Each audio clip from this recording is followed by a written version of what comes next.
Hello, my name is Brad Washington. I'm a senior student at Anderson University. I'm 26 years old. I am the program director for the Boys and Girls Club at Windsor Elementary, and I'm also the behavior interventionist at Windsor Elementary School during the daytime. This is my oral presentation for my final project for my class currently.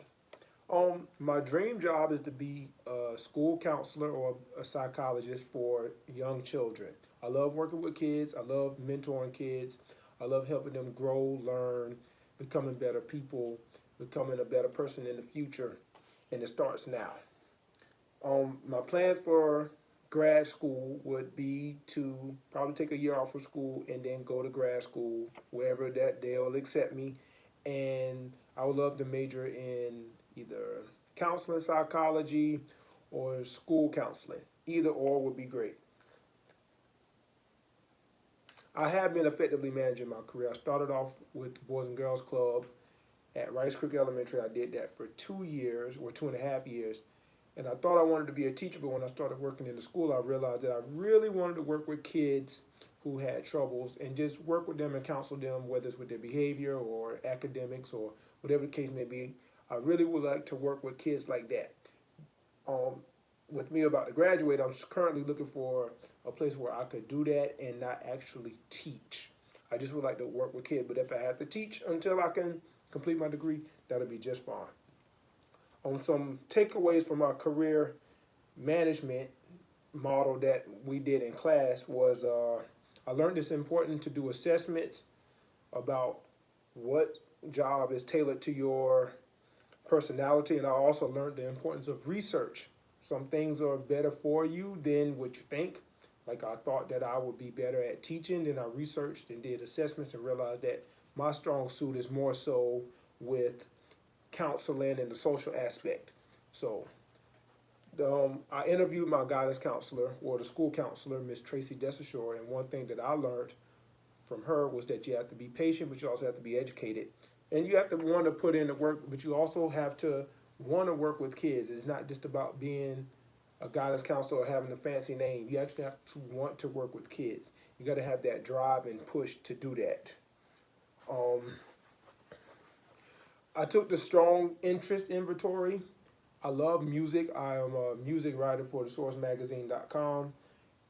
I love music just in general. I love music. Listening to it, I could probably be an A&R, a record producer. So that was one thing that was big, was the artistic side. And of course the social side, which is something I love to do. I love talking, love working with kids. I love kids say I lecture. That's fine. I'll take being a lecturer. That's fine. So when I saw the social and the artistic side, it didn't surprise me at all. Um, that's what I like to do. So I'm actually doing two things that I really enjoy doing, and I plan to continue doing that going forward. The next step in my career right now is probably looking like I'll probably have to do another year here as a teacher assistant, even though I don't want to. But until then, I have to do what I have to do. Next, but probably right now I'll probably have to go back to school, or I could look see if there's a better paying position. But I still got to go back to school if I want to be a guidance counselor someday, somehow. Have to do that. That's a mandatory thing. Strategy when I get a new job, do what I'm doing now. Talk to people. Realize that I don't know everything. Learn from people. Learn from the kids. Ask the administration questions. Ask the teachers questions. Ask the custodian questions. You don't know everything, and I realize that. Well, I don't know everything, and I realize that. I always tell the kids, you will never learn anything from talking. So you have to start listening. And the last thing, the biggest thing I learned from teaching this course, it's important to really map out your career. Don't ever sit and settle and think, well, I don't have the answer, so I'm just going to sit and not do anything, or I'm just going to just coast through. No, you have to map it out. I never really mapped out my career, the steps I needed to take until I took this class. I knew what I had to do, but I never actually took those steps. The class really helped me take the steps. I know I need to go get a degree in counseling psychology. I know I probably still need to work here or probably work somewhere else. I need to learn. I need to ask questions. I need to, remember that I don't have all the answers. That's the biggest thing that I've realized. And if I want to, I have to pay my dues. I have to sacrifice. I may not have to have a family for a while.